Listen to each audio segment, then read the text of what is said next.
I wanted to talk to you about something that's been on my mind for quite a long time.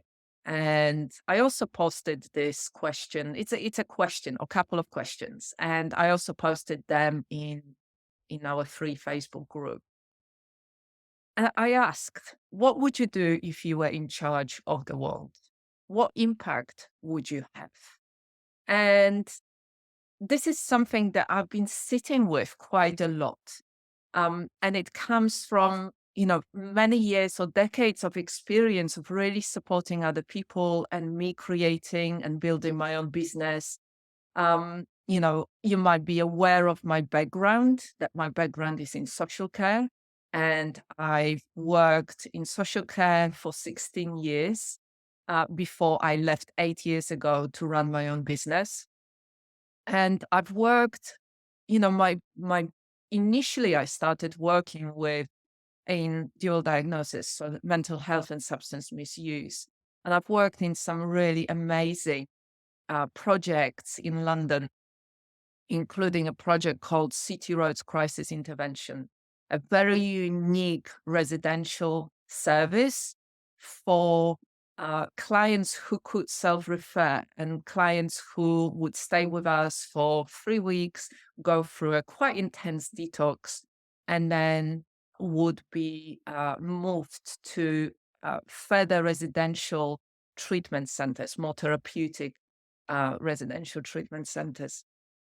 And, it was absolutely amazing, service. I also worked for quite a long time when I moved to Kent with some of the poorest families, families that were open on much of the time in child protection and had various complex needs within family members.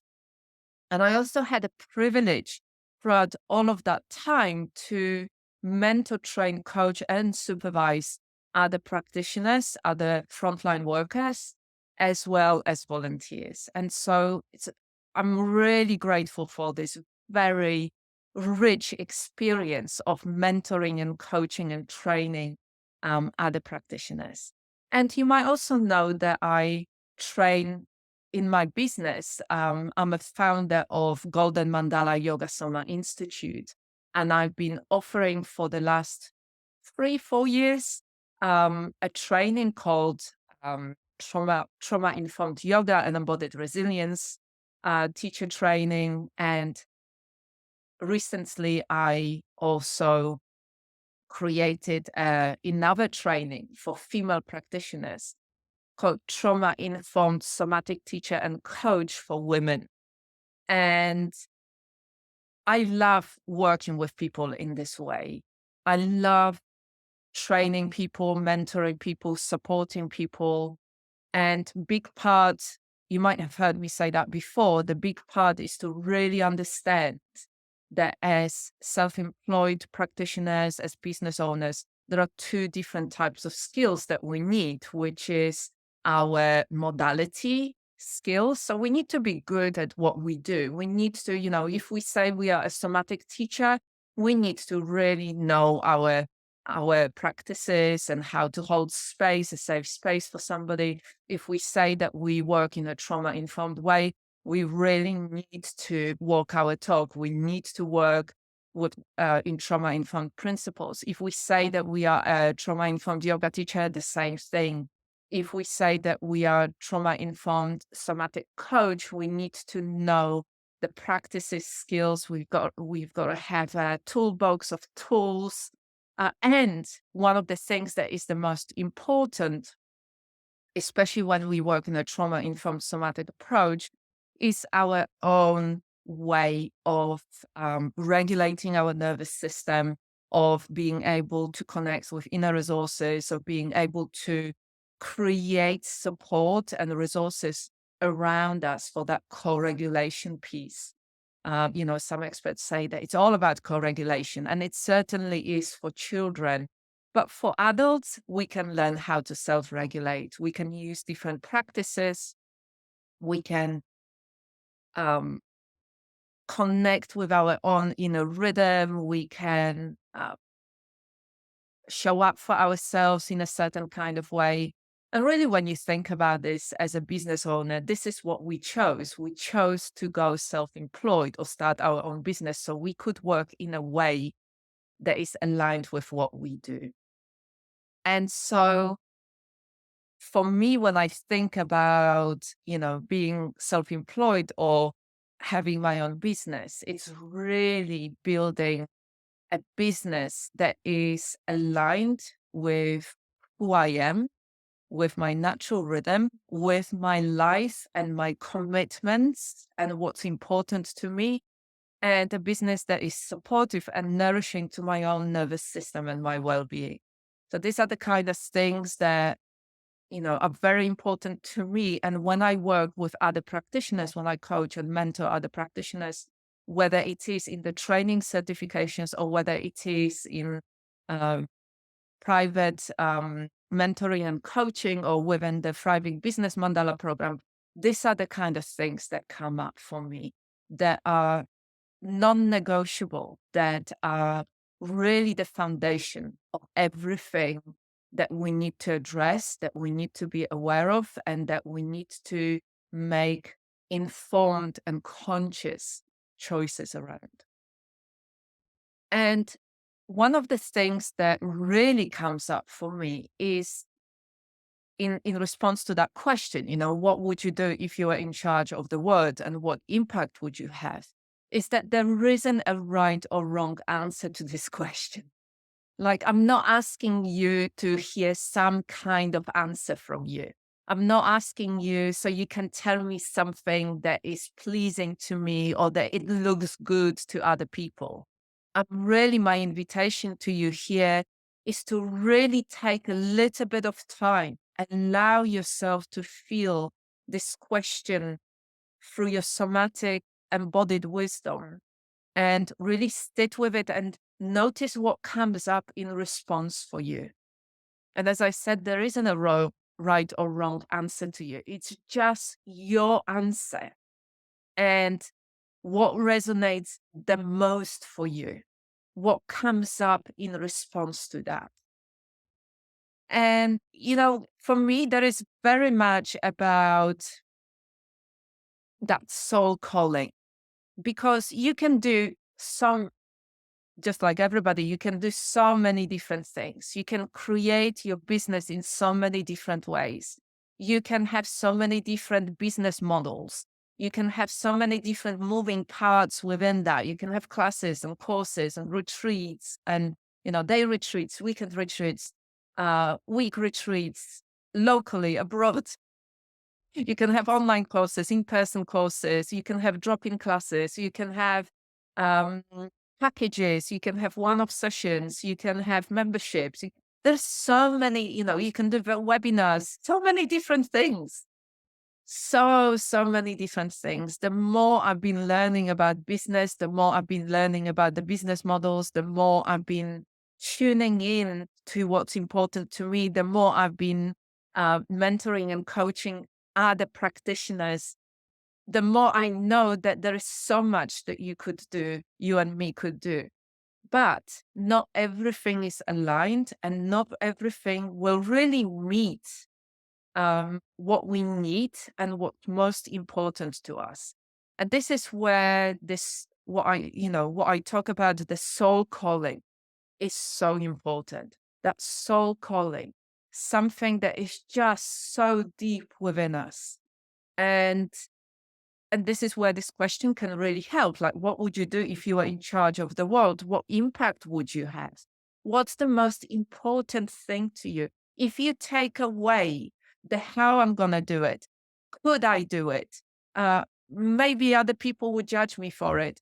Am I worthy of doing it? Am I important enough? If you just took, is it even possible to do it? If you could just take that out for a moment and listen to the answer to that question, it would help you to connect with your soul calling, with what your soul is whispering to you about.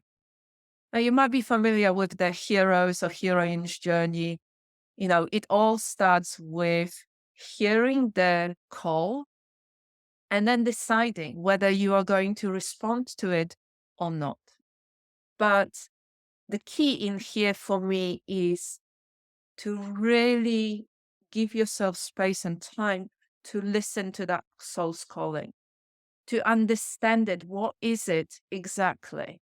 And really taking that time and space to be with it, to let it unwind and unfold, to show you, what's most important to you. And one of the ways that you can start with it is by really, working with your values. Like, what are your most important values that can really guide you on the next steps and really and let's guide you what's most important for you. And then that's the thing that we have to do before then we can take action. And then, one of the things about taking actions, again, before we even take actions, is to really understand our strengths. What are our strengths? What lights us up? What really is the natural gifts that we have?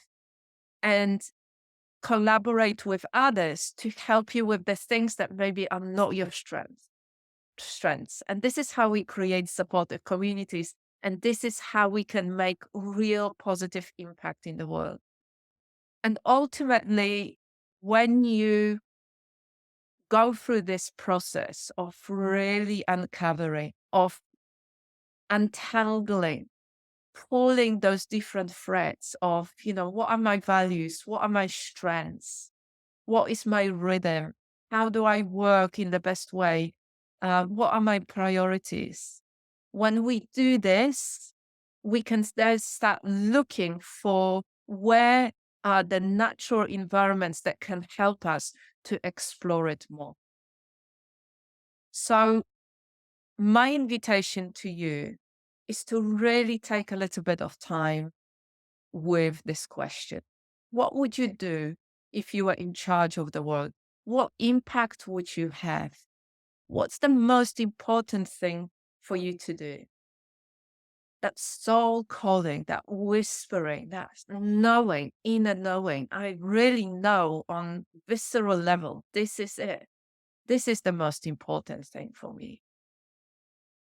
I can have, or I can start having the impact in this way. And that's the next step that is aligned with my values, with my strengths, with my calling.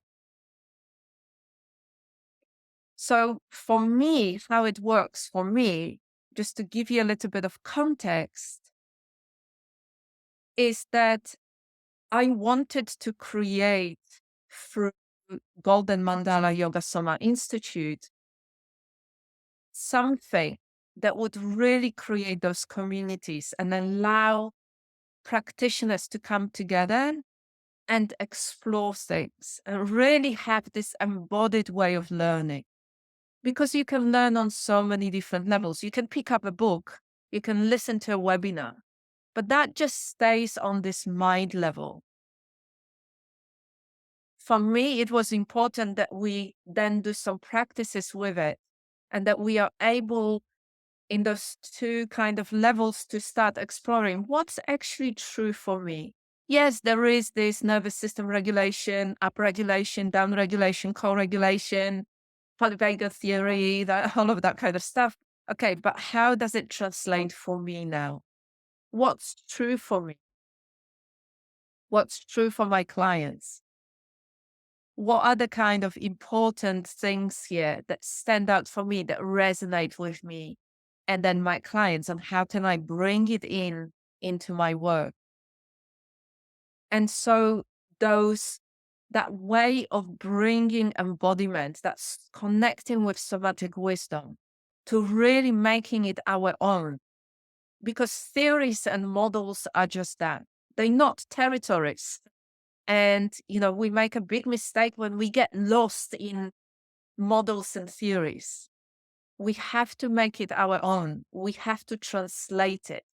And how does it relate to that soul calling is that they can help us to be a map to keep taking steps forward, to translating it into how it relates to us. What can we do with this? How can we move forward? What's the next step? And so within the training certifications that I run, this is what we do a lot. We take those questions, we take the models, we take the theories, and we translate it into, okay, so how do we work with it on a practical? What does it mean to me individually? How do I understand it? What resonates and what doesn't resonate for me? What can I take from it that is really useful right now? And then doing the practices, okay, practical way. How can we connect with this more in a practical way, in a real embodied way? And then we just practice and practice and practice, and we embody, we make it our own. And as practitioners, we find our own voice. We find our own embodied wisdom path. And then we create that impact within our own lives, within the lives of our clients and students and families, and within our community, and then within the world. It's kind of coming from this grassroots impact that is like a ripple effect or like a dandelion effect, that it just spreads, blows the dandelion little flowers everywhere, and has a really positive impact. So as I'm finishing talking about this, there is one other thing that I wanted to mention, and that is to really, when we take time, when we really understand our inner calling, that's when we can take a step into our own embodied leadership. And that's when we take step into our embodied leadership, we take inspired action from that place. But we can't do it the other way around. We can't, it's almost impossible to step into your embodied leadership without actually first connecting with your soul calling, without knowing what's most important to you, without knowing what your values are, what your strengths are, without hearing that soul calling and actually accepting it, embracing it. Only then we can step into our embodied leadership and take truly inspired action and be guided every step of the way on our journey.